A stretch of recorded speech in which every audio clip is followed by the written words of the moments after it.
Anumol cup തൂക്കി, രേണുസുതി വസീകര തൂക്കി. ഓക്കെ, ഞങ്ങൾ ഇനി എടുക്കാൻ പോവാണ്. ഞങ്ങൾ ഇവനാണ് നായകൻ, ഞാൻ നായകൻ അല്ലേടാ.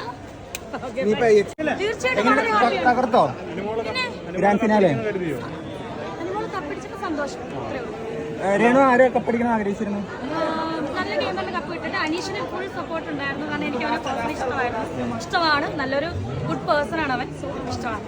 അനുമോള് സൂചിച്ചുകൊണ്ട് പെങ്ങളും ആര് കപ്പിടിച്ചാലും നമുക്ക് സന്തോഷമുണ്ടെന്ന് ഞാൻ പറഞ്ഞിട്ടാ പോയത്. നല്ല ഗെയിമറിന് കൊടുക്കട്ടെ. അപ്പൊ എന്തായാലും സന്തോഷം. കൺഗ്രാജുലേഷൻ അനുമോള്. കൊള്ളായിരുന്നു, നല്ലായിരുന്നു. അനുമോള് കപ്പ് തൂക്കി, ഞാൻ വസീകര തൂക്കി.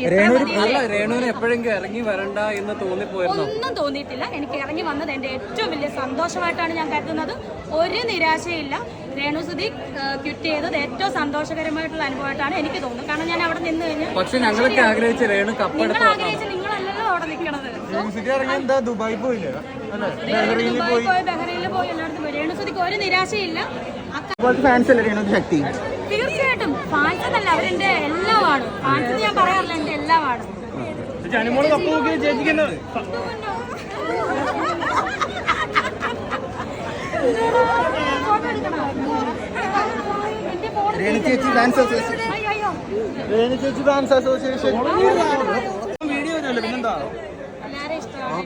ചേച്ചിനെ ഇഷ്ടമാണ്.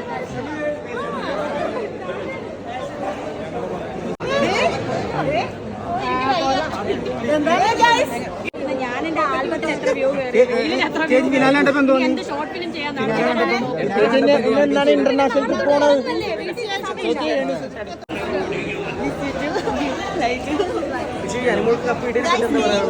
കൺഗ്രാജുലേഷൻ അനുമോൾ. അയ്യോ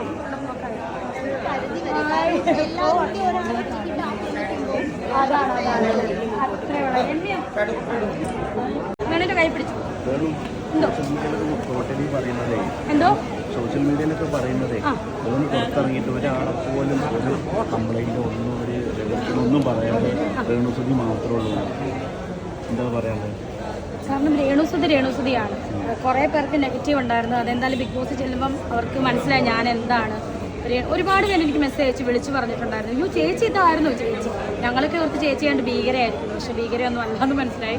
എന്തായാലും ബിഗ് ബോസ് പോലത്തെ ഒരു പ്ലാറ്റ്ഫോമിൽ ഇത്രയും ദിവസം നിൽക്കുക എന്ന് പറഞ്ഞാൽ ഞാൻ വോക്കൗട്ടായി വന്നു. സോ എനിക്ക് ഹെൽത്ത് ഒക്കെ അല്ല. ഇതിനെ കാണണം, കിച്ചുവിനെ കാണണം എന്ന് പറഞ്ഞാണ് ഞാൻ വന്നത്. അവരെ കണ്ടു. അപ്പോൾ എല്ലാവരും ചോദിക്കും ദുബായിൽ പോയി. അപ്പം എന്ന് ഞാൻ ഇവനെ ഫോൺ വിളിക്കുമായിരുന്നു, കാണുവാനും കിച്ചുവിനെ വിളിക്കുമായിരുന്നു. സോ എന്തായാലും വിന്നറായി അനുമോൾ. കൺഗ്രാജുലേഷൻ.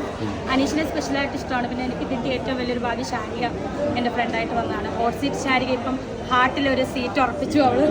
സോ ഭയങ്കര സന്തോഷം. ഞാൻ അങ്ങനെയാണ്. കാരണം സുധിച്ചേണ്ടാണ് എൻ്റെ വഴികാട്ടിയായിട്ട് വരുന്നത്. ആളെപ്പോഴും ഇങ്ങനെ സിംപിൾസിറ്റി ആയിരുന്നു. അറിയാമല്ലോ, നമുക്കൊക്കെ അറിയാമെന്ന്. സോ ഞാൻ ആളെ കണ്ടിട്ടാണ് എന്തിനാണ് അതിന്റെ ആവശ്യമില്ല. നമ്മൾ എന്നെ അടുത്തിട്ട് ജാട കാണിക്കണം ഒന്നുമില്ല. നമുക്ക് ജാട കാണിക്കാൻ ഒന്നുമില്ല. പിന്നെ പറയുന്നവർ പറഞ്ഞുകൊണ്ടിരിക്കും. എനിക്കത് വിവാദങ്ങൾ പുതിയത് പൊട്ടിപ്പറപ്പെട്ടത്തെ പുതിയ ഇന്റർവ്യൂസ് ഒക്കെ എന്നെ പറ്റി പറയട്ടെ. എനിക്ക് യാതൊരു വിഷയവുമില്ല. ഞാൻ ഇങ്ങനെ തന്നെ മുന്നോട്ട് പോകും. പഴയതിനെക്കാളും നല്ല ബോൾഡായി. ഇനിയിപ്പോൾ ആകാശം ഒടിഞ്ഞു വീണാലും രേണുസുതി ഇങ്ങനെ തന്നെ നിൽക്കും.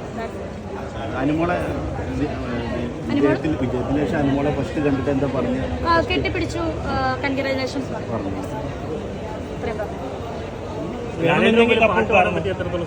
സന്തോഷം. ലാലേട്ടൻ വസീകരെ കണ്ടുകൊണ്ടാണല്ലോ പറഞ്ഞത്. ലാലേട്ടൻ ഞാൻ പാട്ട് പാടി കണ്ണടച്ച് പാടിയ കൊണ്ട് ലാലേട്ടൻ എക്സ്പ്രഷൻ ഒന്നും കണ്ടില്ല. പ്രവീണ് നീ എവിടെ?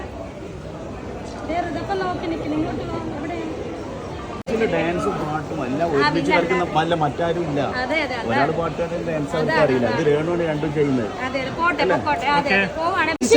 ഞങ്ങൾ എടുക്കാൻ പോവാണ്. ഞങ്ങൾ ഇവനാണ് നായകൻ, ഞാൻ നായകൻ അല്ലേടാ. കിട്ടി തീർന്ന്. ഇതിനെയാണോ ഒന്നും എന്നെ കൊണ്ട് വിടാമോ?